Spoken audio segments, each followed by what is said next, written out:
নমস্কার, শুভ সকাল। আজ 15ই মে, শুক্রবার। আচার্য চাণক্যের উপদেশ মেনে আজকের দিন শুরু করা যাক। তুলা, বৃশ্চিক ও ধনু রাশির জাতকদের ভাগ্যে আজ কি আছে জেনে নিন। তুলা রাশি, আজ অ্যালার্জির সমস্যায় কষ্ট পেতে পারেন তুলা রাশির জাতকরা।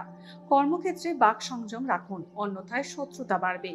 উচ্চশিক্ষায় অগ্রগতির সম্ভাবনা রয়েছে। খেলার সঙ্গে যুক্ত ব্যক্তিরা সমস্যার সম্মুখীন হতে পারেন। অস্ত্রের আঘাত বা রক্তপাতের আশঙ্কা রয়েছে। বৃশ্চিক রাশি, আজ পড়াশোনায় অমনোযোগ বাড়বে। মানসিক অবসাদ বাড়তে পারে। দৈনন্দিন কাজের চাপ বাড়বে। দীর্ঘদিনের কোনো পরিকল্পনা আজ সফল হতে চলেছে। প্রেমের সম্পর্কে জটিলতা বাড়তে পারে। কর্মক্ষেত্রে পদোন্নতির সম্ভাবনা রয়েছে। ঋণ দেওয়া থেকে বিরত থাকুন বৃশ্চিক রাশির জাতকরা। ধনু রাশি, মায়ের স্বাস্থ্য নিয়ে উদ্বেগ বাড়বে। কর্মসূত্রে ট্রান্সফার হওয়ার সম্ভাবনা রয়েছে। বাবা মায়ের স্বাস্থ্যে উন্নতির যোগ আছে। নতুন ব্যবসার উদ্যোগ শুরু করতে পারেন। আটকে থাকা ঋণ মঞ্জুর হতে পারে।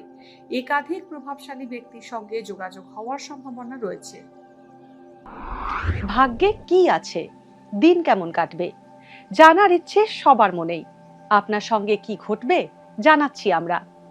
সঙ্গে রয়েছে খারাপ সময়কে ভালো করার টোটকা। ঘরের কোথায় কি রাখবেন, বাস্তু কি বলছে, কি রহস্য হাতের রেখায়। এই সব উত্তরের পাশাপাশি নিজের সংস্কৃতি, পুরাণ ও ঐতিহ্যকে জানুন আরো কাছ থেকে। চোখ রাখুন এই সময় অনলাইনের অ্যাস্ট্রো পেজে।